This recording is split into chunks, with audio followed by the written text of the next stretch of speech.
David Hutchinson podcast. I'm really excited today, everyone, because we are joined today by someone from a different aspect of the real estate community, which is architecture, which is actually, I find, a huge amount of the artistic side of actually creating these amazing houses that I get to go and see every day. So today we're joined by David Hertz, who is an architect. You have your own architect firm. Do you have a specific title, David? Well, David Hertz Architects, Inc. is our company, but our studio of environmental architecture is SEA. SEA. So are you the president of the SEA? Founder and principal, yeah. Founder and principal of SEA. So David Hertz is actually originally from Los Angeles? Yes. From Venice? Yeah, born and raised Malibu and Venice. Malibu, Venice. Yeah. I find that so rare. Like the amount of people in LA that we obviously sell homes to, and it kind of becomes that thing of the conversation, where are you from? LA is such a transient community. Similar actually to London, I find, which is where I'm from originally. Right. And actually I love drawing parallels between those two places, but we're finding more and more the amount of people that you meet, you're like, where are you from? And they say LA is becoming less and less. Yeah. Although it's interesting because for having multi-generations in LA, it seems like a small town. Really? Because we still know all these people within our community. Yeah. So even though there's a lot of other people that the people that are still, like I have a client now that came to me peripherally, and my father taught his mother how to swim.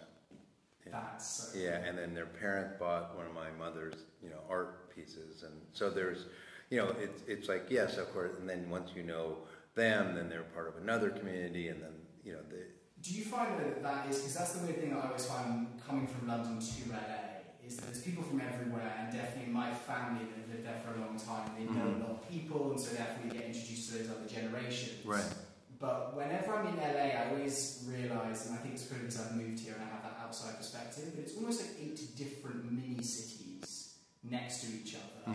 They obviously work in tandem really well together, but certain people that like a certain thing go and live in Silver Lake, or you live in, it's always, you can get so many different elements. When you're talking about your family and their relationships and those kinds of older generations, is it area specific, i.e. Venice and Santa Monica in the west side, or is it across the whole of LA? It's generally specific to the west side. Really? Yeah. I mean, we have friends and people in Silver Lake and Echo Park and different areas, but and some are in the South Bay and Malibu. But the community that is of my parents' friends and their kids or even going back grandparents, there's generally west side. Have you ever lived not west side?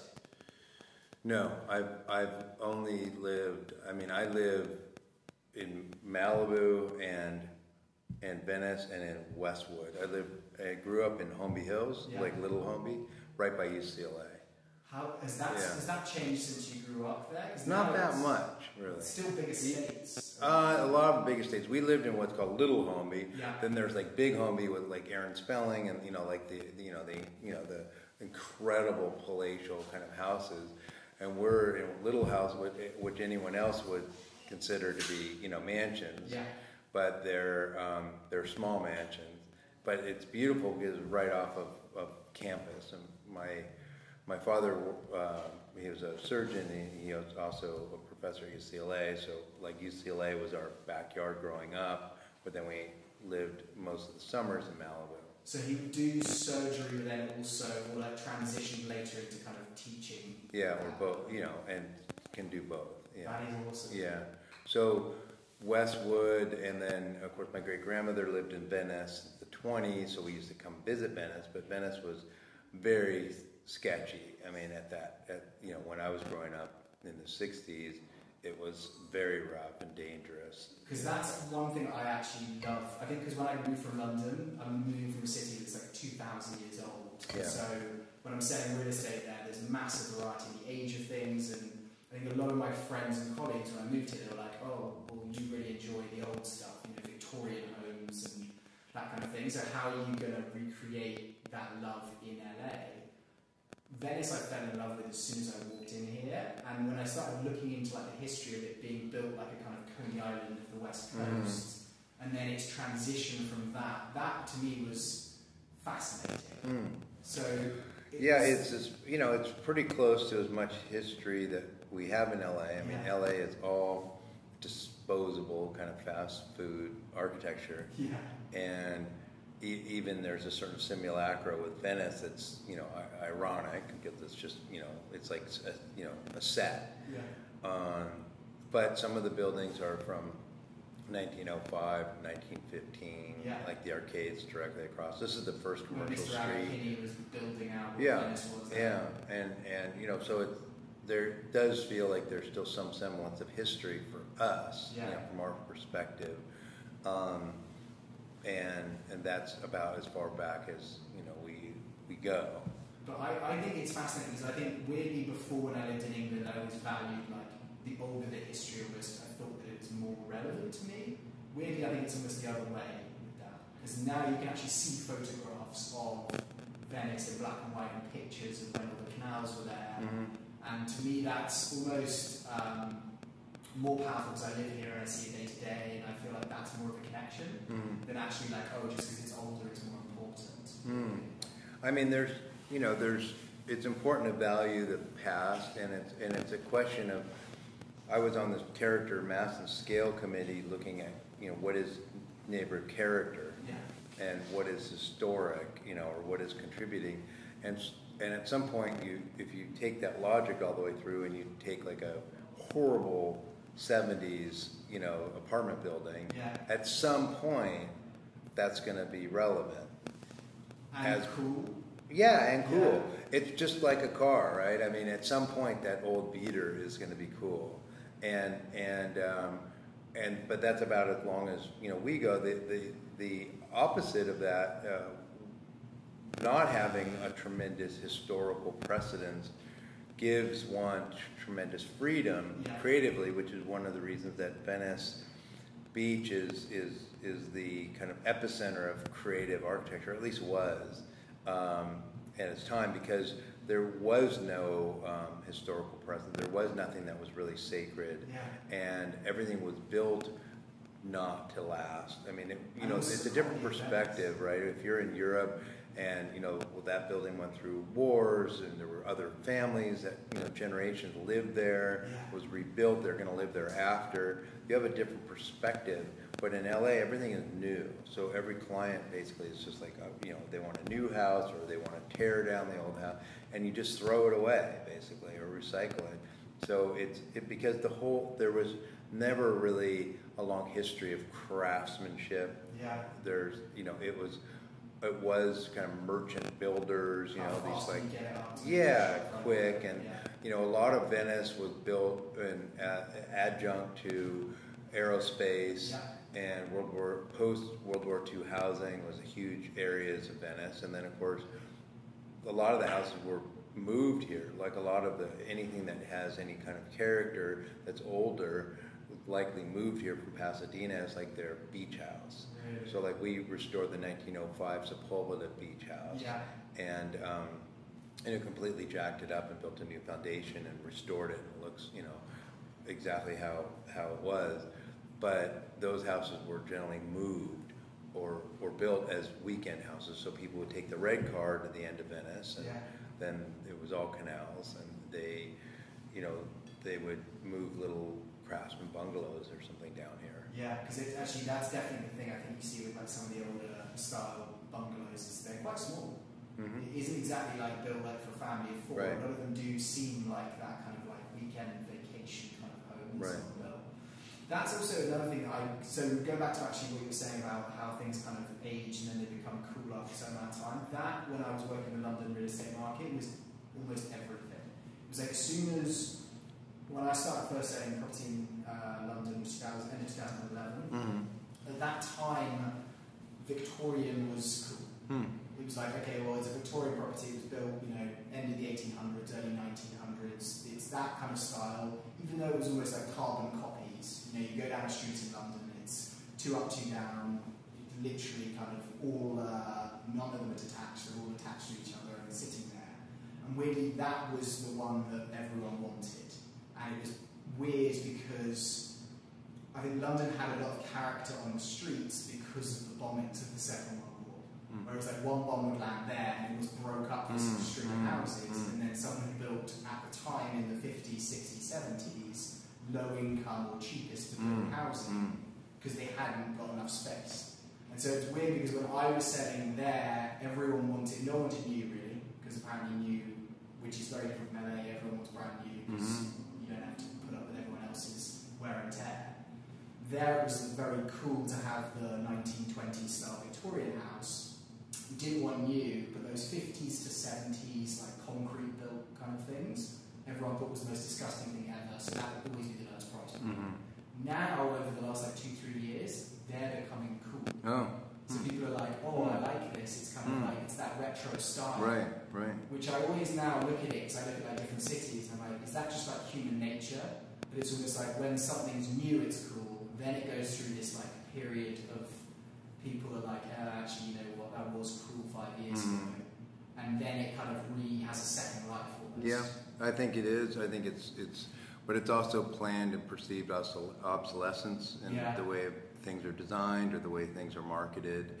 But things come around, everything comes around. Everything is generally a reaction to the past. Every art movement, every architecture movement is generally antithetical to what preceded it. Yeah.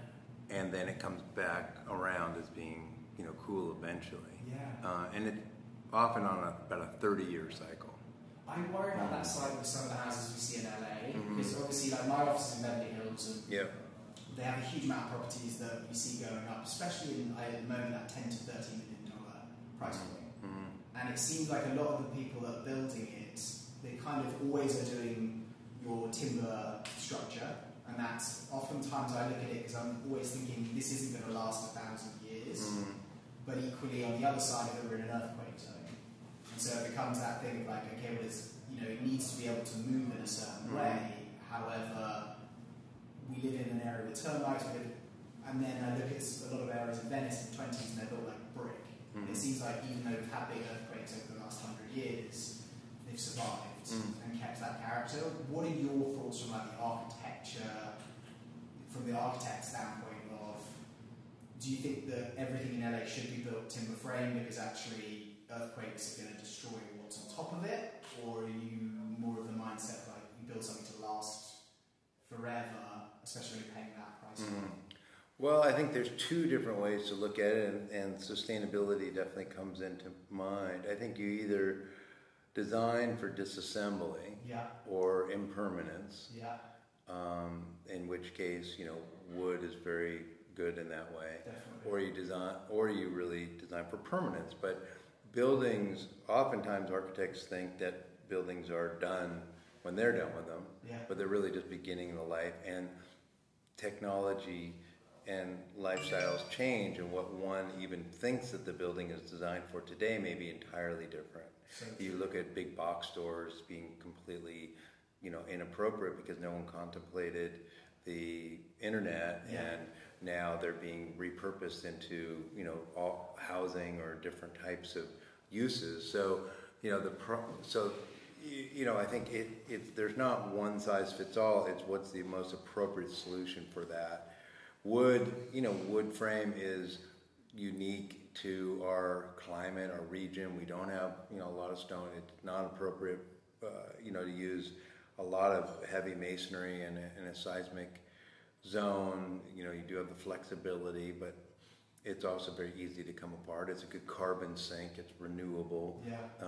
We're adjacent to the Pacific Northwest. We used to have a lot more wood resources if it's sustainably managed. Now most things are engineered wood products, so they're using trees much more efficiently. So, wood is still a very appropriate material. It's generally mixed with steel for the added rigidity. So I think it's just finding the appropriate material for the right project. Have you ever heard of any, because I was thinking about this, and actually I watched, and everyone listening out there, David's actually done a couple of TED Talks, which you could go and check out. It's actually your, I think, opinion on sustainability within the industry that you work in is awesome. Because I think there's a huge amount of people, and I see it in like almost every industry that you kind of come across, is all they care about is the now, the sale, that's the thing. And actually thinking about how something's going to last, and you go into, I think, some really cool detail on that in those TED Talks, go check them out. But have you ever seen someone create a building material from recycled fabric that would always have the same fluidity as wood in an earthquake situation, but you're obviously kind of repurposing something which is going to be thrown into landfill? Because that's where in my head I'm like, you could build something that, yes, obviously when that's deconstructed, it's going to be hard to get rid of, presumably still, much more than wood is now. But if you're taking something that would be thrown into landfill, it's just going to destroy the environment, and then this structure needs to stand there, and you've got a huge amount of plastic and all of this kind of stuff that potentially could be used to kind of create someone's home. Well, you know, one of the reasons that you don't see a lot of innovation in the construction industry is you know, it's a very, very conservative industry. There's a lot of competing forces, whether it's unions or you know, it's heavily codified, and particularly in Los Angeles, it's very challenging to accept completely innovative new building strategies, or you know, and these things are often very, very hard to implement into the market. So you have kind of well entrenched building methods, and you have well entrenched kind of codes that test them, and it becomes very prohibitive to try to go outside of that. Do you think that is due to the fact that like people are thinking about, okay, well, we need to be very strict on that, or is it the other side of like big companies lobbying to keep their interests? It's both. Really? Yeah, it's definitely both. I mean, there's definitely pressures from unions and companies and people that are interested in keeping their jobs intact and their industries intact. That is a huge, in every industry, that you know is a huge deterrent to changing that, and then going through also just the building codes and things are written for certain things, like they understand steel, but they don't really understand aluminum. You know, they understand wood. You know, they understand wood products. But if you start to develop hybrids, you almost have to develop the whole code on how that's going to work, and it's very, very expensive. And then you have all the opposition to with a building material, you're probably like planning that out. How does that last in 10 years? How does that last in 20 years? And then you're kind of having to take it through a 20-year period before you can... Well, you do accelerated aging, testing, and so forth, but there's a lot of... I invented a building material, and I had a company for 20 years. It was called Syndicrete, and it was one of the first kind of... it was an advanced cement-based composite made out of post-consumer recycled materials. I think you mentioned that in your TED. Yeah, it was very innovative, and so I know how hard it is to implement even a non-structural building material. Yeah. But we did so, and I sold it to a large public company in 2006. So it was seccessful. And some of the things I've spoken about on one of the TED Talks is about radical reuse and repurposing, and my 747 wing house in Malibu was about how do we rethink the way that we usurp raw materials. If we're making aluminum, for instance, we're clear cutting rainforest to mine bauxite and shipping it around the world several times to process it, and then it ends up in an airplane in the desert that's going to get melted down and made into a beer can again. So it's downcycled. So how can we upcycle it or reuse it? Yeah. It was already engineered to achieve a tremendous strength and judicious use of materials, and it's why turn it into a beer can? So the idea that we employed there was it's a large less strategy, meaning a huge piece but less transport, because it's a very remote site. So we don't bring in pieces that are the way the buildings are normally built. You look at wood frame building or even masonry building, there are thousands of disparate pieces, none of which fit, and then a whole heap, about 30% of it, which is scrap, which has to be transported away, which has embodied energy in the transport cost. So is that on average is 30%? Yeah, about 30% construction demolition waste. Every piece of drywall that's not exactly 4x8, every stud, it's just so they're taking edges off, cutting and it's just right. and then you're cutting it all up to put the infrastructure through, the electrical and plumbing, and then you're applying all these. So there's tremendous amounts of C&D waste, both in the construction, but also, since so much, there's very few empty lots left in LA. So you're inherently going to buy something with something on it, and then the reality is that once you start kind of unraveling this thing, everything's tied to it. So you quickly find that it's far more expensive generally to keep something than just to tear it out and start with a clean slate, and then not having like half of an engine rebuilt or something, where the electrical is it's got old electrical and new electrical and old plumbing and new plumbing and old framing, and so, and then structurally you kind of just want to build it new because you don't want to have like an old piece next to a new piece moving around differently. So what typically happens is these remodel projects, if they're somewhat extensive, is they rapidly kind of make sense just to start new, and then once you're starting new, everybody is really about, which is what the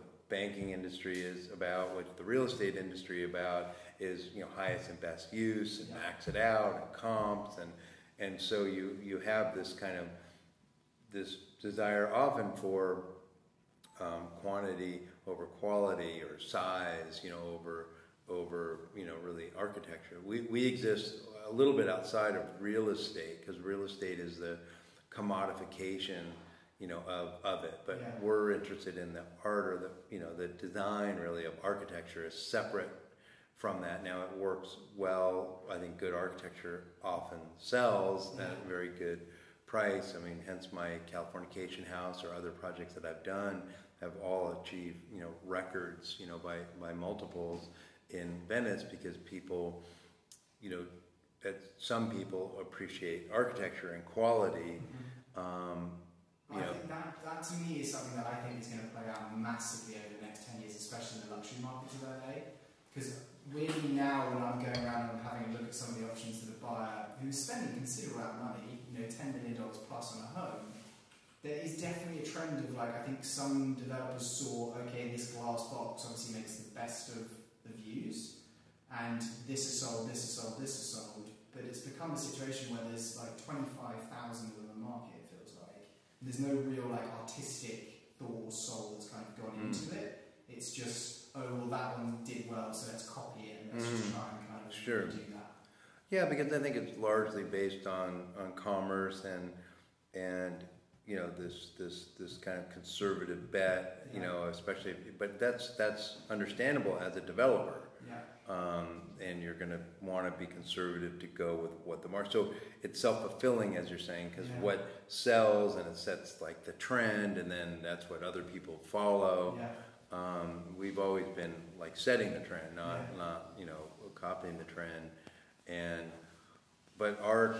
but we've never been consciously trying to set a trend. What we've been really interested in is how do we make a building that's really of its place, that's ideally timeless, that uses natural materials, that takes advantage of views and natural light and natural ventilation, and has a contemporary but a warm feel. And when I first started in 1983, and it's been 38 years, a lot of what I was doing was very innovative at the time, and now it's much more mainstream. I mean, nobody had poured-place concrete counters, nobody had concrete floors, or board-formed walls, or radiant heating, or solar, or natural ventilation, and exposed, framing, and so is that cool timbers. To see that kind of evolution over your career of 39 years? That's where we were, and this is where it is now, or do you kind of feel just constantly things are just changing? Yeah, I mean, it's harder because when I started, it was far more innovative. And I feel like I have to continue to innovate. Because otherwise, what's to differentiate my thing from somebody that's copying it? And so then I can't just do another one like that, because then it's just derivative. That's even actually though one of my questions. Have you ever been asked to or thought about doing another wing? I have been asked, yeah, but I'm trying to keep it as a unique piece of art. Yeah, unique piece of artwork. I've had different people. We had one of the princes of Saudi Arabia land his helicopter there, and take a tour and interested. We had somebody else who had a fleet in Malaysia, literally like a dictator in Malaysia, who was like wanted to do something. We just that was. What makes it unique was that it was innovative and appropriate for its time and its place, not a product that we're going to reproduce. With the recycle side of that, because I remember when I first saw press about that, I think I wasn't that at the time kind of aware of how light planes are built and the fact that they carry a lot of fuel in their wings. And actually, so I was thinking, in an earthquake zone, when you've got this massive wing sitting above kind of like a glass facade, that seems to me like it would work. But then I was thinking, how stupid are you? They're building a plane to fly, and therefore it's the lightest material you can possibly get hold of. And it's actually built in a way where it's kind of exactly that, streamlined for air and all of those kinds of things. And I think when I watched your tech talk, I saw almost a couple of shots of how many planes are just sitting out there, collecting dust and just rotting away in the desert. Yeah. Is there never been anyone who's like, okay, I need to start this as a business idea? All I do is kind of produce, and obviously that does take away from your art and the concept. But I'm surprised that no one's kind of... But the transportation of that wing, yeah, I mean, one has to be very kind of creative and innovative, and again, convince the building departments, of the structural properties. You're not always able to get the structural properties because it's proprietary or a matter of national security. After 9/11, in particular, we were visited by Homeland Security. Really? We had to deal with the FAA, so it's not called in as a downed aircraft site. So there are like a lot of factors, but we've done houses out of tilt-up concrete. We've done them out of refrigeration panels and prefab. I've got a house. Well, it's like more of an eco resort with a house on the island of Beckway in St. Vincent the Grenadines, and being a Brit, you know it. Nobody else seems to really know where it is, but it's kind of almost like a British colony. And my clients are from London. And I have an amazing project that we are completing now. It's at the top of this island. It's just spectacular views. Looks out at Moustique and down the chain and literally the whole top of the island, but it's super integrated into the jungle, and it's all prefabricated. Everything is extruded aluminum built in Java and throughout Indonesia and Bali. We bought a pier in Borneo at Ironwood. We extruded our own aluminum sections. It all flat packed in containers, so there's no emptiness. What happens if one of those containers gets damaged? Well, the containers are just carrying the stuff. Okay. We're not using. Like if one of the containers was damaged to the point where the stuff inside. Oh, well, it would just be redone. I mean, they move stuff around the world every day, and hundreds of, thousands, not millions of containers. So that we didn't have any damage, and everything is flat packed, so it's columns and beams and hollow aluminum section. So it was basically built like a giant sailboat. In fact, the roofs are all high tensile fabric. So there's a series of tents that are coming out of the jungle that have huge spans that move with wind and hurricane, that collect rainwater on top of them, collect them in the columns that are like sailboat mast. Then they have the old ironwood, deck that's hundreds of years old off the pier in Borneo as the floor, and all the aluminum is wrapped with old wood, and then beautiful natural surfaces. So it's like being on an old wooden yacht of old, teak, ironwood, stainless steel, and fabric in the jungle, and then it has all of these amazing sustainable features in the way in which it generates its own water, collects its own water, makes its own energy, has natural ventilation. Yeah. Really? Yeah. And in that remote location, I presume. Actually, I suppose in that remote location now more and more people are probably looking at solar in terms of not building in power lines and that kind of thing. Right. So obviously that's going to be the same way of doing it. But actually, when my mother-in-law, so actually they sold this house last year, but there's an island, Boca Grande in Florida. It's on the Gulf side. So it was an old property that they inherited, actually, I think, and it was a crown and shield residence. So it was like really old American family that used to ship weaponry and oil up there. Incredible hand-carved room in the middle, but the whole thing was kind of falling apart. So she actually redid it to the highest green standards, and I'm sure now that was probably 6 years ago, and now it changed a lot, but it was carbon neutral. And it felt exactly as you're saying that, it's really like true in my head, where it doesn't need to be, oh, this element's old, therefore it needs to be kept old. You can kind of keep the old, recycled and artistic elements, bring up the rest of the house in a way where it's not that juxtaposition. They actually fit well together. Yeah. And I'm hoping that that becomes more and more the way that people are looking at building houses, especially at that kind of price point. You know, when someone's creating something that they put a huge amount of time, effort, and money into, that they kind of are actually thinking, right, well, how's this going to stand for the next 100 years, 1,000 years it's going to be here? Right, or, you know, how can it be modified, you know, to accommodate what's going to happen within that period of time? You know, so that it just becomes a kind of shell. I mean, I think that's where you have to either design for buildings to learn and change, you know, over time, ideally, you know. But here in LA, it's very temporal, and, you know, it's very analogous to kind of Hollywood and set building, and just you throw something up, and most of it is all just facade and superficial style. If it's Tudor, it's like, why is it here? I mean, you know, in England, you know, it's, you know, the roofs were there to shed snow, and it was cold, and the windows were small, and you didn't have big sheets of glass, so they were divided. You know, it's like, if it's real, it has integrity, because it was a building that came about of its place and of the technology and of the materials that were appropriate at that time.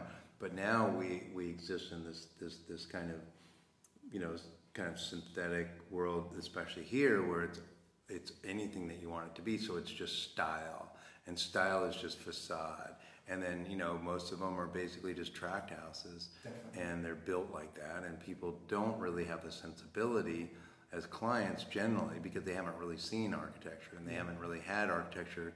And if you've grown up in Europe, and, you know, you've seen a cathedral, or you've seen, you know, something, you're more ingrained to understand the provenance of that, or the material. But if you've only seen shopping centers and mini malls and tract houses, then, you know, you just know drywall. You know? I like columns, therefore. There's some columns in the front of my house. But, you know, perhaps today it's different, because there's so much available, like with Pinterest and House and Dwell and all, you know, all these accessible things that clients have never had more, you know, abundant resources to kind of source things. But that is a massive difference, actually. I was saying that between London and LA, and I'm sure a lot of the US markets, is you don't recreate old architecture there. You don't copy Victorian, or it's done very occasionally, and it puts a bad taste in people's mouth. It's almost like you're building of today's architecture. If you want to buy something that's old or whatever it is, then you're kind of, you know, you're buying the old thing, and then you're renovating the inside, keeping as much character as you possibly can. But that's, I'm always thinking about that. It's quite a weird, because I see like Spanish revival homes going up, and obviously I realise there's a huge amount of kind of Spanish influence and Mexican and that kind of side where we are in the world. But and I do like it when it's actually done well in that minimalist kind of style with terracotta roofs and that kind of thing. But there is, when I'm walking around it and it's new construction, I'm kind of a little bit like, yes, I like the style, but this is a copy. This isn't original. Right. I mean, it starts to become more and more absurd when you look at so many of the styles that have nothing to do with that, with this. I mean, Frank Lloyd Wright created the first uniquely American architecture. So true. You know, we all were colonists, and we came here, and all we knew were Tudor or colonial, or, you know, Palladian or whatever. So we just started to just reproduce that. Now, if you're on the East Coast, then some of those things actually have history, even though they're just, you know, a couple hundred years old versus, you know, the real ones. But you come out west, that's where the last two, but also, you know, to really have the migration were the newest, but also the people, by and large, that came here were probably more visionary. So, what became really part of LA's architecture were the Europeans that fled the Nazis that came here, like Schindler and Neutra, and even Wright coming out here, and then a kind of next generation of like Gregory Ain, and the case study houses and Eames, and then Ray Cappy and Lautner, and so, and then of course Frank Gehry, and then we kind of come in somewhere in between, like Morphosis and then my generation. There's a lineage, and there it's a fairly short history in the scheme of things, but it's all been pushing the boundaries and being more innovative than really anywhere else generally. Definitely. Because there wasn't a historical precedence, there wasn't value to keeping something, there wasn't a context that you had to relate to, and everything was kind of a simulacra in the first place. So what is beautiful about Venice is the eclectic nature of it. 100%. Is a tiny bungalow next to a contemporary house, next to an apartment building. What will be the ruination of Venice if it's not preserved is that character in some sense. Like, not every bungalow should be torn down, because then there's nothing to create an eclecticism. And if every building is a two-story contemporary box that's done in the cheapest way by a developer to make a buck, then you kill the thing that has character in the first place. And that's also something that is analogous to the way that like retail works. It's analogous to the way nature works with a well-stocked pond, is that you have an abundant food source, you have an algae bloom, and then everything dies. So you can't look at countless retail streets or areas that are cool, because generally the creative class go in because they can't afford the other areas. They gentrify it in a way before the real gentrifiers. They make it edgy and cool, and then everyone else kind of follows, and then they ruin the thing that is cool, and then all those cool people, the originators, leave and they go to another area.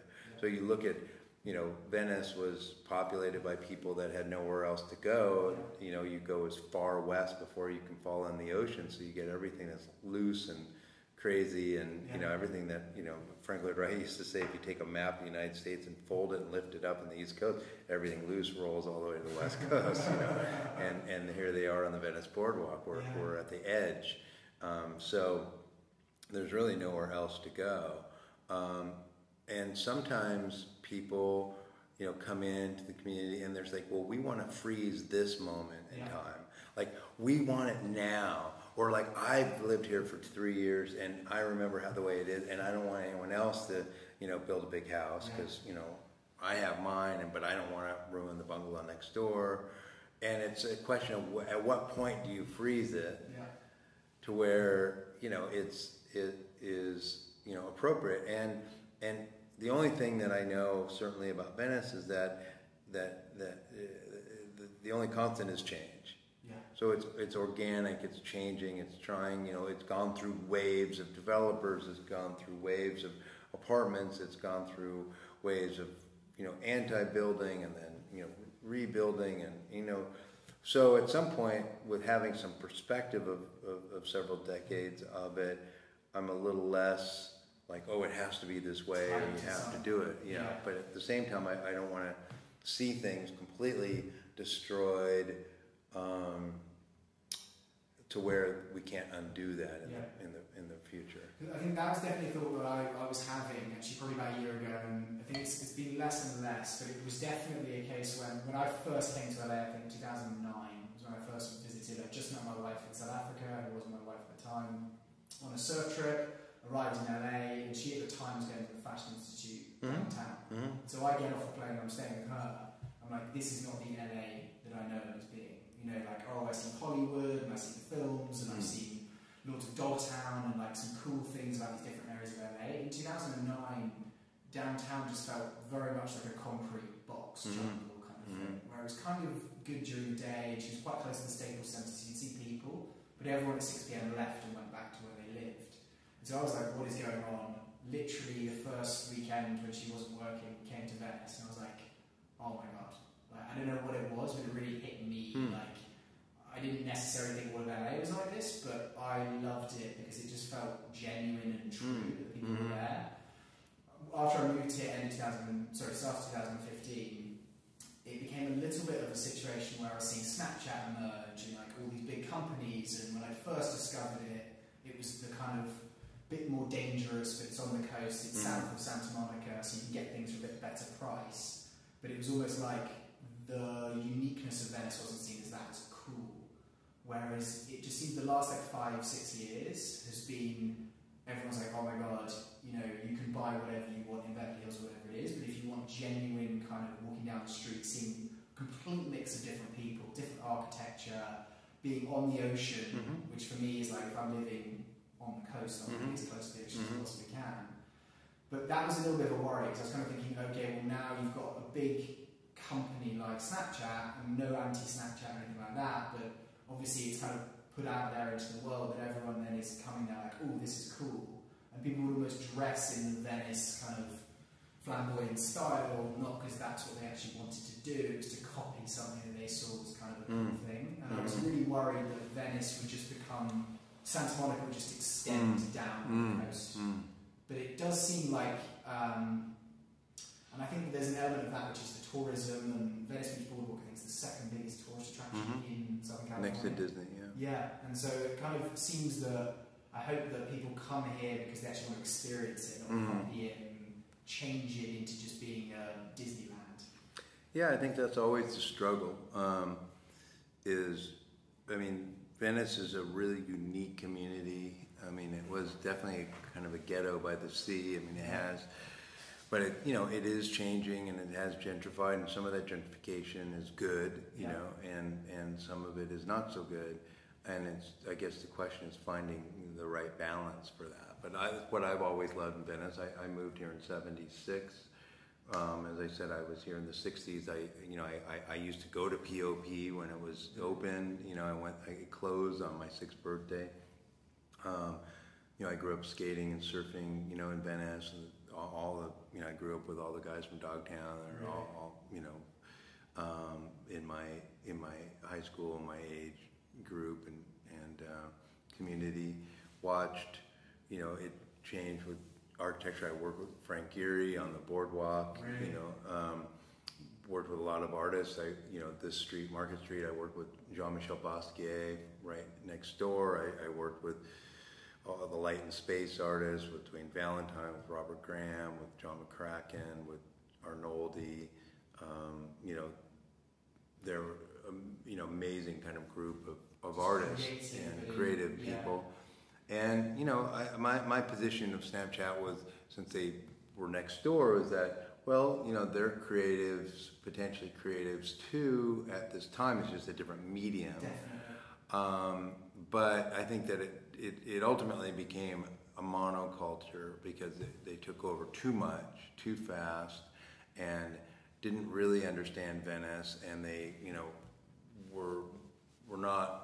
There was not really a social mix. It was like people were afraid of like homeless people or other people, and there was like security, and so they created a lot of tension in the community, and it definitely changed the character of Venice. And I think Venice is better off with less Snapchat, as much as I was kind of for creativity and diversity. I think that when you have a monoculture, it's too big. And they came in, took up, I think it was like 176,000 square feet of real estate, and then just left, leaving a lot of that real estate vacant.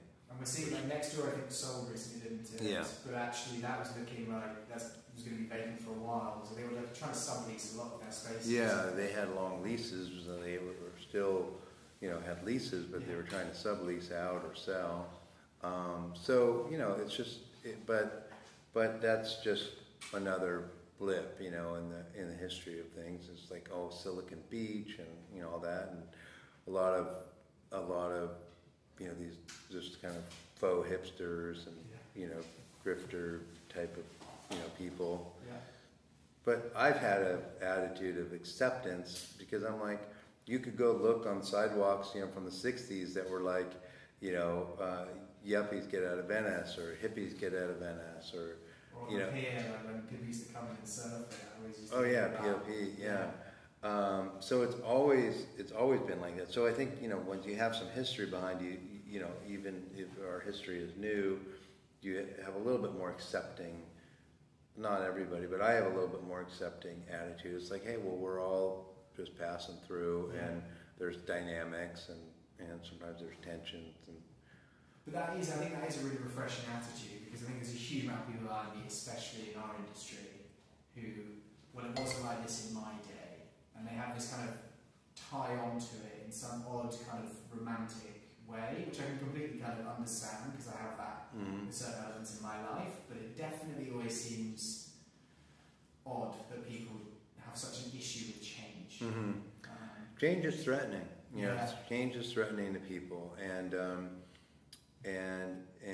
you know, the people like things, you know, the way they are, because that's safe. And when it changes, it puts unpredictability into it. And I think the thing about Venice, and you know, the most ardent kind of anti-growth person,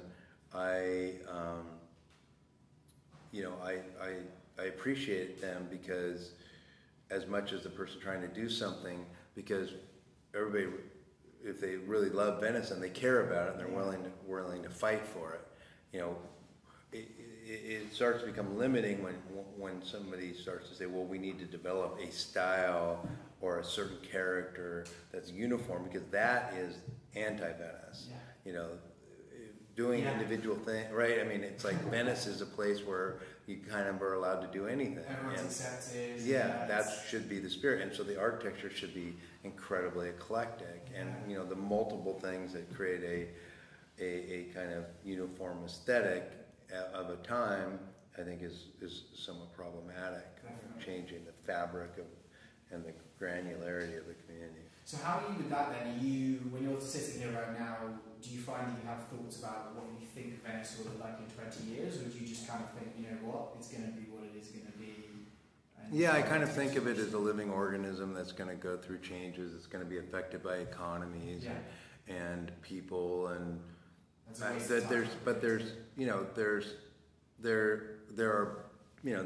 there's like a recession, which just, you know, really retrenched, and then coming out of the recession, there was even more of a concern about gentrification, because there was a lot of pent-up desire to build, and then you had a lot of developers coming in to capitalize on, you know, kind of disadvantaged community to get a good buck, and Oakwood in particular, which is historically, you know, been an African-American community, and it has a lot of ethnic and economic diversity, was particularly hard hit. And, you know, developers would come up and they'd buy 3 or 4 lots in a row, and then build a big, you know, block that changes the character, you know, that puts people in shade. It divides up, much like you're saying the bombing did.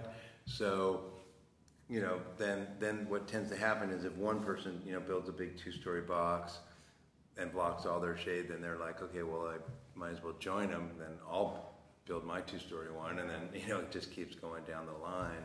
And the industry is you know, generally encouraging that. I have several clients that are looking to buy and have bought, you know, old little bungalows just for the purposes of preserving them. And, you know, and we've restored several of them, or even moved them. We're working on the Venice Historic Foundation, Venice Heritage Foundation, you know, in front of the library off Abbot Kinney and Venice Boulevard. Literally blocked it off recently. It's not happening right now, but I mean, we've designed and permitting for relocating an old house bungalow there and putting a red car there and having a little museum about Venice. So we have done that. I'm working on at the opposite end. I'm working on the largest project in Venice, which is a hotel, you know, off of Abbot Kinney on Electric, which has been, you know, we've been working with for 5 years to, you know, but it's all about the preservation of all of the character of the existing, and then building over the parking lot, and then trying to make that building look like it's always been there, and really like using the alleyways and making a courtyard. And what Venice doesn't have is really a good hotel that, you know, opens to the community, and it's actually what is part of the coastal plan, is to have visitor overnight serving accommodations, but an outdoor living room that, you know, that you could have your family or friends stay, and it helps even with some of the tensions around, Airbnbs and illegal rentals to have a legit place. Well, I'm all for kind of free property rights, but not when they impinge on your neighbors.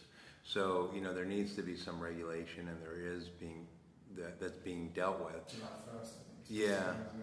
Because that's the weird thing, because I've always found I'm on both sides of that, where if I own something, I don't like being told what I can and can't do with it, especially if it's kind of like providing a service for other people. Yeah. However, I live in the community, and I have noticed, like, it definitely does become a bit of a situation. Obviously, we're a big tourist hub and a big tourist city, but when people can monetize their property for that much money, they can kind of decide, actually, we're just going to rent that out constantly. And so it does become a weird situation where everyone you're meeting on the street, no one actually lives here. Do you know what I mean? It's kind of, no, it does. It does change the community, and people are less respectful of their neighbors if they're not really neighbors.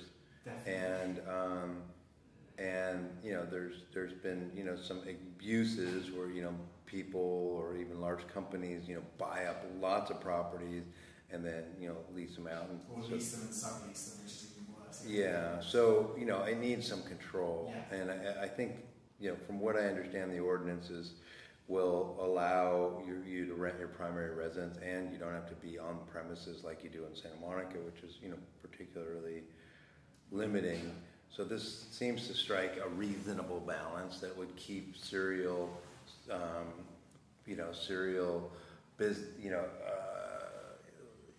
Airbnb type rental companies that have multiple ones, and that way the homeowner still has a neighbor they have to speak to, and they still have to have fewer of them, and they're going to manage them better. So I think it will ultimately integrate well. But this is a case in point. Who would have contemplated Uber and Airbnb? It totally changed the fabric. Or scooters, that just show up one day. And these things are happening at such a fast pace now. It's crazy, isn't it? Yeah. So how do you design a building that's supposed to keep up with the pace of change, which is happening with more rapidity? And I think looking at the ones that you've done, the way you do that really well is uniqueness. Each project is not like a copy of anything. It's kind of like this is its own kind of unique way. And that, I think, stands the test of time really well. Because even if it's, not my style, I think people appreciate that thing that had that amount of thought and true uniqueness that's kind of gone into the creation of it.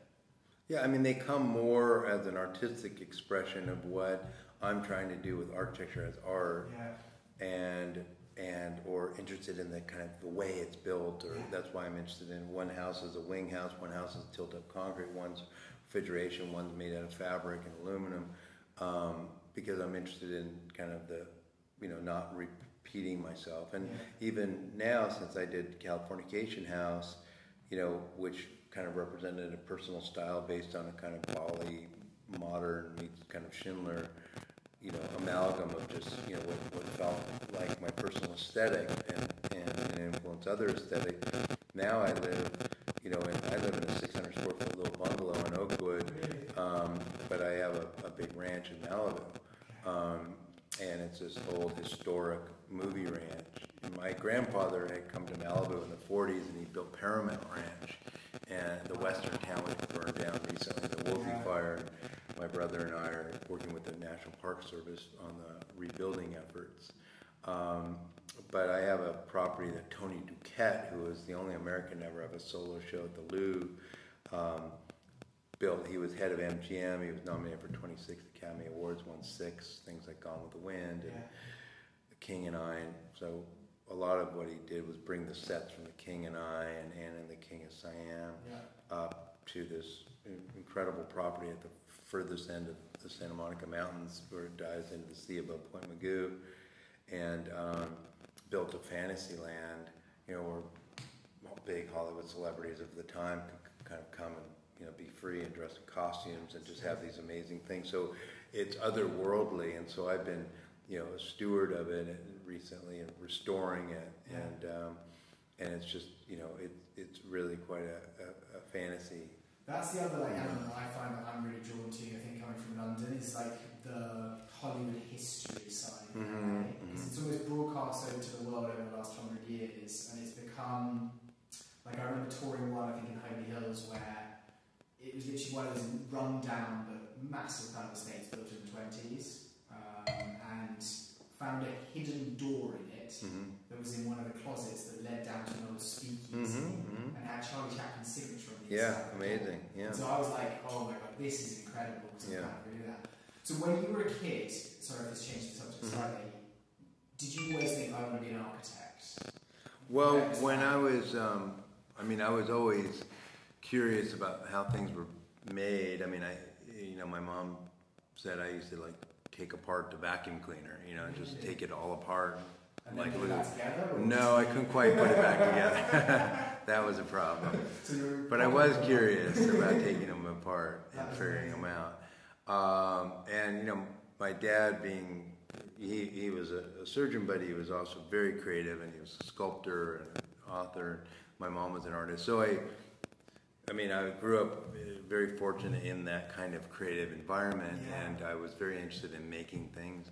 And I worked in construction, and I worked for different artists, and I worked for craftsmen, and then so in about junior high, we used to race bicycles. It's like the birth of BMX, and I used to build all my own bicycles. We made all of our own skateboards. There was no skateboard. Well, just made them for ourselves. I rode professionally, at a young age, and BMX, and I used to make like side hacks and bicycles, and used to weld them all out of aluminum square tube and make, machine all stuff. And there was much more of an era of industrial arts and hand drafting and figuring things out. So were you painting, doing that kind of side as well, or was it always kind of physical creation? All physical, yeah. I've never really done too much on the painterly side. It's all been three-dimensional. So when you're creating a home now and you're kind of looking at what you're going to do, is there a favourite part of the process? You enjoy the entire thing? Because I presume creating on paper is something. I still sketch. I still trace. That's mainly what I do. Is I kind of sketch out floor plans and things, and trace, and then I work with staff to kind of put it in the computer, and then we quickly get into 3D models, and we start looking at that. And what's been really fun for our office has been virtual reality. So we do all of our design in virtual reality. So I'll spend hours, like looking at that corner, and I could redline and mark up in 3D virtual reality space. Because that's the case. I saw you with the eye here. Yeah. And actually, I was weirdly going to bring my own because I've got one of those, the Quest, the new Facebook one. Because I think where I am is I'm very drawn to technology, how it changes human beings from day-to-day life, like Uber and these scooters, and I'm always fascinated by that, so I naturally get drawn to it. But I think it is actually crazy because the amount of people that have put on that VR headset over the last month that I've had it, who are my mother, who's like, what is this? I don't really want to do this. After taking it off, they're like, wow. Because it does actually make a switch in their head where they're thinking, hold on a second, I thought this would be watching a TV screen or something. And when you're actually turning your head in that environment, it is kind of crazy. And I'm actually really got this theory that I don't know how long it's going to take. It's probably going to take a lot longer than we think it's going to take. Because human beings, apart from scooters, we adapt. Even though the technology's there, we can be quite slow to adapt in general society. And so at the moment when I am in my office booking showings for a client, and it's a buyer, and we have 8 different properties to see, I'm literally putting down all those properties, looking at a map, what is the direction, how much time have we got, and then calling 8 different agents. Those 8 agents are calling 8 different owners, those owners are calling them back to confirm it, I'm then rearranging 5 or 6 of them, then eventually getting something done, and then we may have some cancellation. I also then every day see that none of the agents, or very few of the agents, actually come to the office Monday to Friday. It becomes, I can work from home. And so after trying out the Oculus headsets, I was kind of like, oh my god, this is almost 99% reality now. So imagine in my office if I had 10 experience pods, and every listing that I had, I mapped it for VR. The client can come in, they can tour 100 properties in an hour, and just go to the next one, go to the next one. We'll actually set aside their top 5 and go see those in real life. Makes perfect sense. Yeah, but then I also think that human beings, as we were talking about earlier, like we see the change, and there's a lot of us that hold on to, I don't want to do it that way. It's like I talk to my dad about this sometimes. He's on Instagram and Facebook all the time, and 2 years ago I was talking to him like, hey, you need to get an iPhone, you need to do an Instagram. He's like, I've got a BlackBerry.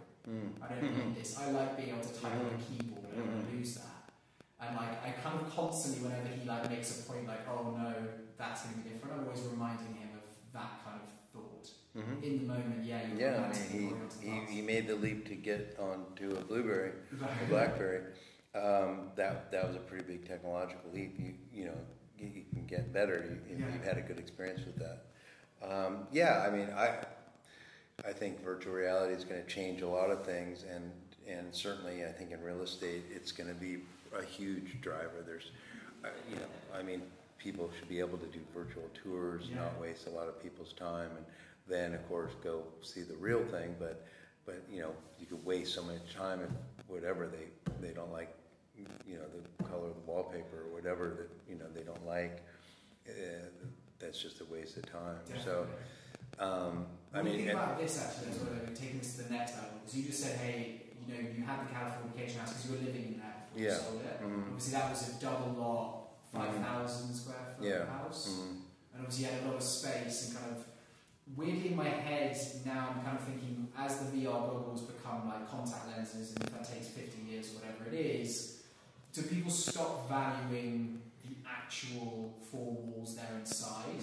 I.e., do I live in a room smaller than this or half this size, and when I get home I flip my contact lenses or I put on my headset or whatever it is, or get in a pod, and then I'm living the life in the mansion that I dreamed I would.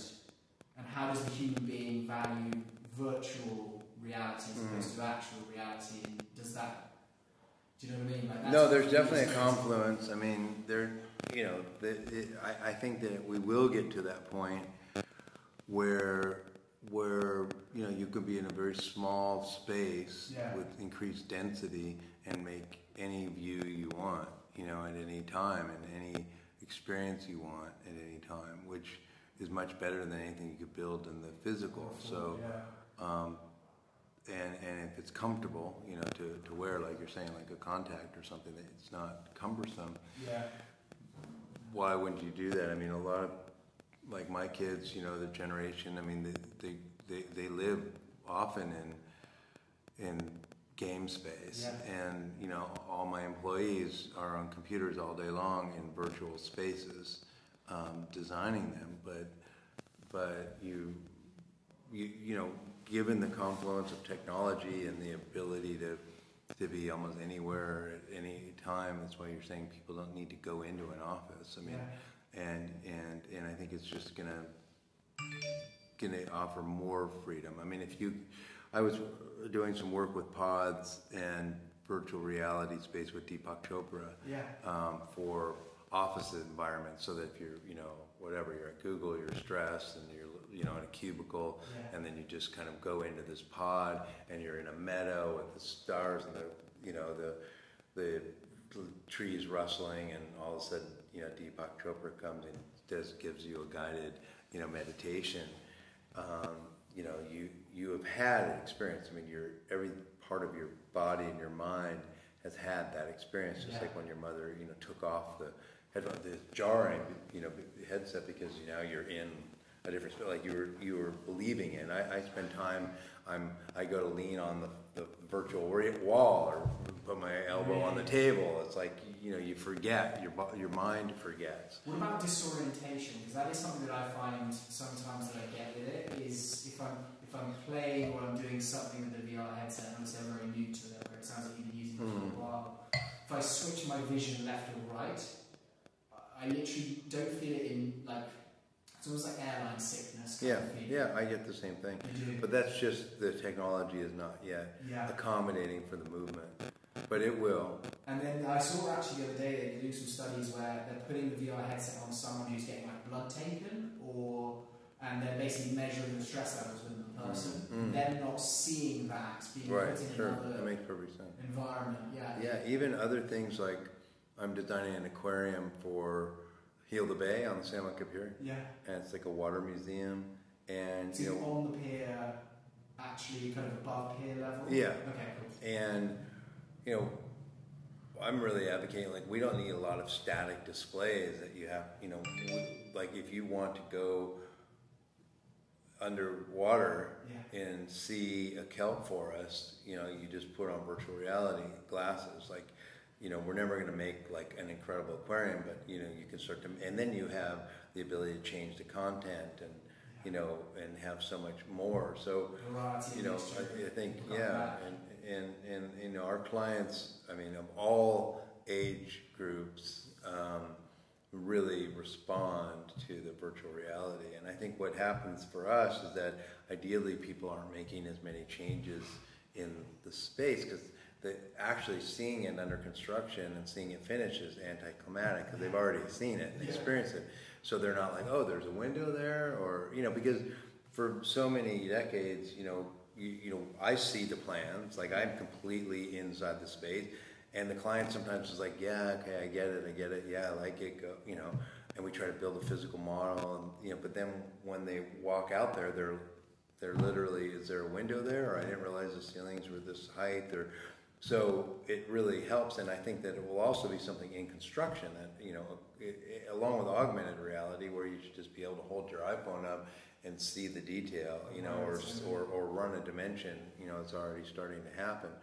So I think with augmented reality, you'll be able, and virtual reality, I think it is really going to be transformative to the industry. And I know that realtors, are middle, they're controlling a middle.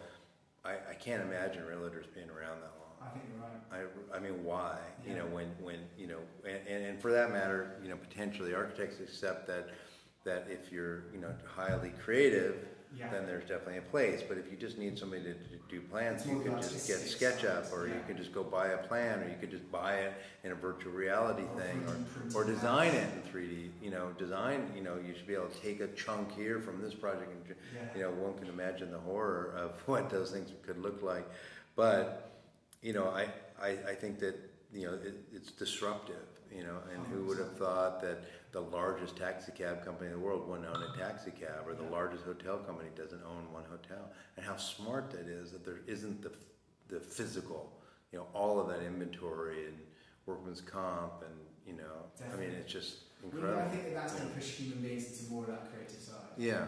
Do you know what I mean? I do. Because it's actually like the day-to-day, I kind of look at it, and still, obviously, I think we don't have technology right now for the realtor side of the negotiation process, but equally, I can imagine that comes out in the next 5-10 years. Yeah. You put in what your highest price is, your lowest price, the computer algorithm between you and the owner is going to find the kind of best middle ground. Right, and then you're in a virtual reality conference from your house, and then your broker, whatever, the broker does play a very valuable role in the negotiation, and in maybe the but that's really what they should be doing. Like, you don't need to be spending all your time driving around to sit at a showing or an open house. That's like I'm sure a hugely disproportionate waste of time, and then filling out a form. So it's like somewhere in between where the skill is and the content, you'll never be able to control the content, because someone's going to just do an Airbnb to real estate pretty soon. I mean, if I look, I'm looking at, Redfin or, one of these sites. It's like, well, I'm going to look at the area, and I'm going to look at the price, and I'm going to look at the comps, and I'm going to, it's like, I don't need, but where realtors are very valuable is when they are really entrenched in a place like Venice, which is very unique, and, with people that really know what's happening. They know people, they know their community, they know their buildings. Almost everything I bought was never on the market. And things that I'll find for my clients that are not on the market, because there's inside knowledge, and that's something that a computer system likely won't be able to develop. 100%. That's really actually why I think social media is becoming so big and popular in a way, because I'll have weird things now, because I'm the English guy, wear a suit every day, Red Sox every day, because weirdly in America, people like the English accent a lot, Yeah. and English goes down very well. I mean, I sweat this time of year like a June lose it, but it's just constant. Yeah. But I'll have situations, because we've got a big following on social, where I walk into an open house, someone walks up to me and they say, "Hi Ed, how are you?" And then in my head, I'm getting better at it, but I'm trying to calculate, have I met this person before or not? Because their interaction, it's almost like the face-to-face of seeing me on an Instagram story isn't the same as having a discussion with me, Right. but it's almost this weird gateway drug where they feel they understand me and know me. Mm-hmm. And so I'm going from like 0 to 100 like that, as opposed to like that warm-up conversation. So I think you're 100% right. It's almost the way that we consume and communicate and all of those kinds of things is changing so rapidly, from going from letters to telephones now to kind of video and having a brand. However, it's never going to replace the face-to-face and actually having a relationship with someone. Meeting someone, having a deep conversation, doing that kind of thing. But like knowing the properties that are coming on the market. And that's where I feel like human beings, as technology becomes more and more and more, that's going to be really where our true value is. Is your network of actually knowing people and interacting with them and kind of building your... If you're using technology to do that, it's great, but really all that matters is you that kind of builds it into. Yeah, I mean, I think, I look at myself, I want to be current. I'm always first adopter, innovator of newest technology and material. But at the same time, the older I get, the more it comes down to the kind of simple values that can't be replaced. And it's still very new, and there is a lot of, there is something very synthetic about that. But there are people I know that live in virtual reality. Like there's a name for them, and especially in Japan and others. My kids were telling me there's like a whole subset of culture that is, their goal is to live in virtual reality and not leave it, and they don't leave their house, and food is brought to them, and they could. And that's going to grow and grow, I'm sure. Yeah, I mean, it could be interesting, and I've always thought how fascinating again if your view changed. It's like, I want to be in the south of France right now, or I want to be in Bali, and wow, we know how much that transforms the brain. Yeah. Through meditative space. Yeah, environment affects everything in terms of how you're affected. Yeah.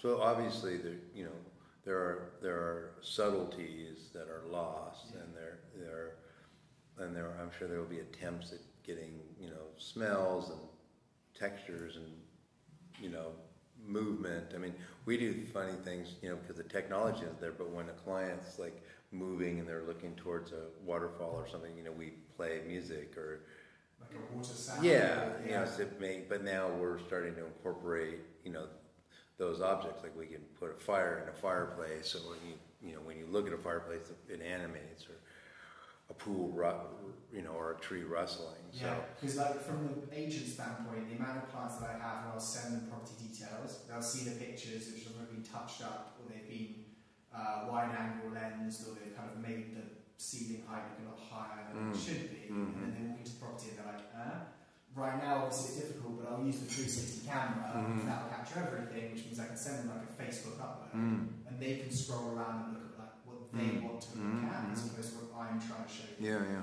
And that's where I think the change is massive. Because the exploration of the person who's receiving the content, as opposed to this is what I'm looking at, this is what it's going to be.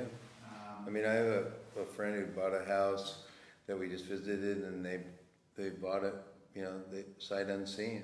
They were in Europe, and it was a limited opportunity, and they just bought it. There's been a couple of those like recently. I think the Lenny Kravitz house, similarly. I think the guy that bought it had a friend who had an event there, or one of his workers. Worker called him and said, "This is the most incredible house we've ever been to." Bought it the next day. Which I think is definitely the way that it seems human beings are now evolving. It's more and more global, and it's okay. I can't be everywhere at once, but I want to kind of what's what. Okay, well, I think we can literally go into VR chats for like the next. We didn't really get too much into our. Maybe we should try and do that as a specific podcast another time, David. Literally just talk about where we think VR is going, how it's going to affect your industry and the real real estate industry. Or you have enough content here, you can cut it up into a couple different segments. I mean, yeah. My editor's listening right now, I'll definitely do that, because that would be fantastic. I just want to ask you a couple of little quick round-up questions just to finish up. Is there a favourite project you've ever done? The next one, yeah. You kind of get bored of them in that way? Well, I'm just always excited about the one that we're working on. Really? I'm really happy with the wing house that was representative of something that was like an achievement. That could I do this? Could I get it through? Could I fly helicopters and buy a plane and convince my client to do this? But also do it in an ecological way. Right, and do it in a really sublime, beautiful way that's integrated in the landscape, and it hit a lot of the things that I was successful about. The projects that are different, the things like, can I do a big tilt-up concrete, house, or could I build a house, all prefabricated, and deal with, Indonesians and Germans and English and Caribbeans and, make this all work.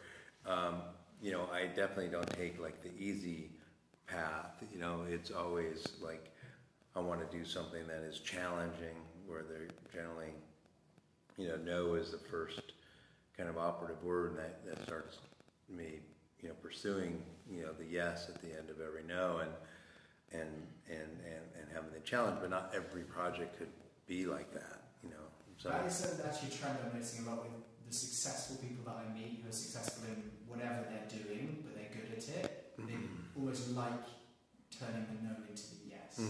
It's not as if the no is in any way scary, or it's always an element of like, that's the challenge to overcome. Yeah, there may be a rebellious nature. I mean, same thing with, what I'm doing now with atmospheric water generation and winning the X Prize, which is, which was another global challenge, and 97 teams from 28 countries, competing for this $1.5 million prize to make 2,000 liters of water from air in 24 hours using 100% renewable energy at a cost of less than 2 cents. So, that was like, bring it on. Let's try to address this global challenge, and we were the only team to win, to be able to do that. And now it's how do we really get there, and productize it and develop it. But those kinds of challenges are wonderful, and it's actually, sometimes people ask me, well, wait, how, as an architect, how are you like trying to address, water scarcity? I feel like it's exactly ideally what an architect does. Is they're a generalist, and we work with a lot of specialists, a lot of consultants, and try to be creative problem solvers, and we understand, technology and science and engineering, all these things in a little, enough to have a discourse with that language, but we're generally, more of a generalist rather than just a narrow specialist, where oftentimes specialists just, they see their own, segment in a very, very detailed manner. So really, that reminds me of my wife a lot. So she has a swimwear line on Venice Boulevard. She's got like a little front of house there. After she graduated from FIDM, she spent a couple of years working and designing swimsuits for the company. The thing that pinged in her head was they had literally in downtown LA a warehouse that was filled with excess fabric that they weren't going to ever use, which was crazy, because effectively the environment that fashion works in, and I'm sure you're aware of more than I am, that fashion is like the second largest polluter in the world, just throwing things into the landfill. But they would have to order a minimum of 1,000 yards of fabric from the Chinese factory that they're ordering it from, could not order anything less than that. Therefore, if they're only using 200 yards of fabric, there's 800 yards of fabric that she sits in that warehouse for 2 years and then they throw it into landfill. And my wife was like, this is mental, because there's a huge amount of people that are going to pay $150 for one of these bikinis, and yet you've got the exact fabric that it's made from, and you're not going to do anything with it. So her whole business she started was buying excess fabric from those brands, creating her own patterns, her own styles with them, and then repurposing it. And it's now got to the point where she did that so much that she built an awesome following, where she now takes the recycled fabric and she creates her own patterns with it as well. And so I'm like, hopefully that everyone works towards that kind of way. It doesn't seem like there's an insane amount of just Yeah, waste. oh, it's incredible. And the amount of water that goes into dyeing and it's a cumulative total of all these things. And bring it into the local community, because with that you also have been involved in putting vegetable gardens on the corner of streets in Venice. Yeah, we have 88 urban farm boxes in Oakwood that they pick up water from the back of this building that we make using solar energy, and then they, especially in the drought, nobody was adopting these, and then we use kids from Safe Place for Youth, which is a nonprofit up on Lincoln that helps kids find jobs that are aged out of the foster care system that are on the street. So they pick up the water and then they water it, and it also deals with getting people in their community out of their houses and meeting, and especially where there's diverse communities of different socioeconomic, ethnic backgrounds, and there's tensions around gentrification, and you are all meeting around this planter or doing something. That's why it's called Community Healing Gardens. It's about using that as a vehicle to bring people together. And so it's been great to be involved with. And really big shout out to Safe Place for Youth, because we've actually done some work with them in the past where went in there, saw what they were doing, and actually there's an English lady who is in charge of the day-to-day running of it. I can't remember the name off the top of my head. But literally, one of our biggest investors, all they're building is a shared living. It's almost like a WeWork for living, because it's a huge amount of, I think, millennial and younger generation, all they care about is location. So they're turning around and they're like, okay, well, I want a bedroom and a bathroom, but I'd rather have it in this spot, as opposed to having more space, my own privacy. So literally they're going after buying lots that you could effectively now reduce that parking on. It'll be a 5-bedroom unit, and you share the living space. So you're paying $1,400 to $1,600 a month in rent, which sounds insane to everyone out there. But actually, for most people in LA, it's actually affordable, and there's a massive market for it. When I met with them, I turned around and I was chatting to them, and I was like, what's the situation? They really had 100 kids that had all gone through the city's checkbox process of you need to do this, this, this, and this, and then we'll guarantee paying you $1,600 a month in rent for the next couple of months until you're at the position where you can pay for your own rent. So I was turning around, I was like, this is kind of crazy, because apparently a lot of landlords do not want to put a ex-homeless youth into their property because there's just a stigma around it. So we spoke to our investors, and they went and met with Safe Place for Youth, bought a lot which is just down from the Inglewood Stadium, which was between two more industrial style things, so they could get it at a good price, and effectively they were able to put, I think, 20 kids off the street into a location, and they had a studio apartment to put one of the charity workers in there, and they were getting maybe 5% less than they would get in the open market.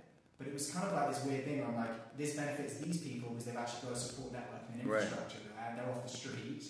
And then actually, it's not like we're turning around to an investor and saying, hey, you need to give away all the money. They're still making a great return. And so it's finding, I think, those, hopefully, and I think with the internet, I'm hoping that becomes a little easier. And we need to address the homeless problem, and we need to do that with housing, and at some point it needs to be integrated. The problem is, even as inclusive as so many people or progressive one thinks people are in Venice, they don't want housing, homeless housing next to them at all. So there's no place to go. There was a big fight with the bus shelter, I think, wasn't it? Everyone was like, oh, well, it's sitting there vacant. And there's one on Venice Boulevard, and so it's like, we need to address it and not necessarily take everybody and push them, somewhere else. Because I look at that and I always try to think, if I put myself in those people's shoes, Venice would be the best place to go. You know what I mean? You're in a climate where on the street's not too bad, it's warm, you've got a great amount of tourists. Okay, one last question, David, before we round up. So I can literally spend all day chatting here.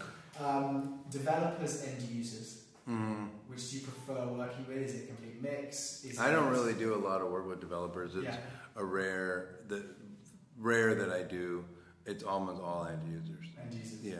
And that's, I find that when I'm dealing with a lot of buyers, I become a bit more of like a therapist in certain ways, where I'm taking them through a very stressful part of thing. I imagine with yours, it's a lot longer time scale. And you're literally making decisions on absolutely everything with them. Or you're kind of putting out your thing and then getting their feedback. Right. Are you at a stage now where people are like, okay, it's almost your artwork, so therefore... Well, hopefully, yeah. It doesn't always work that way, but you know, it's collaborative and iterative. Architecture is a balance between an art and a service. Yeah.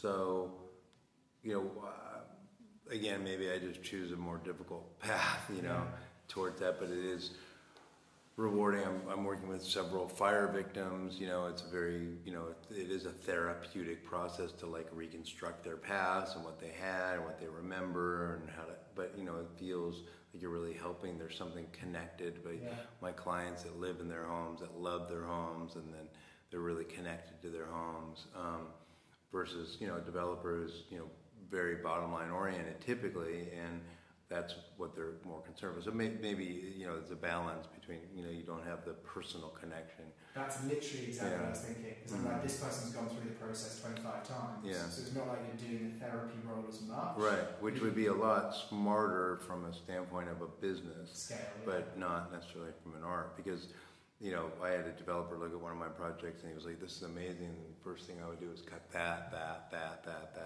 you know. And you're literally standing there. Yeah, and it's like, yeah, I appreciate your honesty. Like that's, like I couldn't get my guy to do that detail, so I would just cut it out, you know, because, you know, so it's like, yeah, I can, you know, see exactly how you would just, you know, water it down. Not all developers are like that. You know, there's, you know, there are definitely developers that appreciate architecture, and there's most of that work with developers is not so much in single-family houses, but in multifamily housing, which is, you know, where there's a lot of creativity right now in architecture. A lot of people are doing interesting, you know, buildings, and there seems to be more. There's a desire to make it wilder or more creative because it draws people to the housing project. Otherwise, it's just, you know, hard to make a big, you know, box interesting. So it seems like, you know, a lot of LA architects are doing housing, and there seems to be a huge boom in housing, and there's a lot of creative work being done in that. We don't really do that much in that. We're working in the hotel and museum, and we're doing like everything from this, you know, the World Surfing League trophy, you know, a small scale, to a launch control facility for Elon Musk at SpaceX, like different, you know, scale at Cape Canaveral. So it sounds actually mental. You must have a great team behind you. I have a great team, Because I think about it. What about that? Okay, last question, sorry. Building something that's more commercial, it's going to be used by thousands more people, or building something that is like a home for someone that they're going to have more of a connection to, but it's not exactly going to be enjoyed by a scale of people. Is there any preference there? Not really a preference. If the scale of the project still, you know, a commercial project could still get very personal. Like that's what I like about hospitality, you know, resort thing. It's residential in terms of feel, but it's larger in terms of commercial, you know, scale. So I think that that's kind of an ideal juncture. It's at a really interesting place of different climates and different cultures and different materials, and so that's like a really appropriate thing. Same with museums and, you know, those types of things. They have a lot more kind of personality to them, you know, than just like an office. Like I do tenant improvements. I try to do those, you know, rarely, but they come up for people I know, and I'm generally trying to really make them more residential in feel, so that when they're in an office, they're not, you know, I often get hired to kind of really make something warm and residential feel for their office. Give it some soul. Yeah. Yeah. Okay. That was awesome. David, thank you so much for sitting down and chatting with us. If anyone out there is watching, want to kind of see what you're next working on, things like that, you guys have an Instagram. Yeah. Is it David Hertz _SCA? I think so. We'll put it in the description. And we have Facebook, and our website is studioea.com. We have a blog that we're updating all the time. So you're getting more, like, kind of getting a huge amount of content out there for people. Yeah. I've got, you know, some younger staff that is, you know, on, like, you know, we have so much. We don't have any lack of content, you know, and not even digging into the archives, but, you know, of things that happen. So we're more actively, you know, posting and all that. Okay, awesome. So yeah, I'm not going to obviously hand out your email or your phone number or anything, so I'm sure you get a huge amount of phone calls, people asking you personal questions and things. But if you guys want to go and follow David Hertz, SEA, and thank you so much again, David, for coming on. I actually would love to just meet for coffee and just going more in depth into things. Go for a surf, Your schedule, absolutely. I stupidly broke my ankle 4 months ago at rugby, and so now I'm back surfing in 2 weeks. So I'm literally good. Just in time. Okay. Thank you so much for tuning in, guys, and have a great rest of your day wherever you are. Any questions, drop us an email.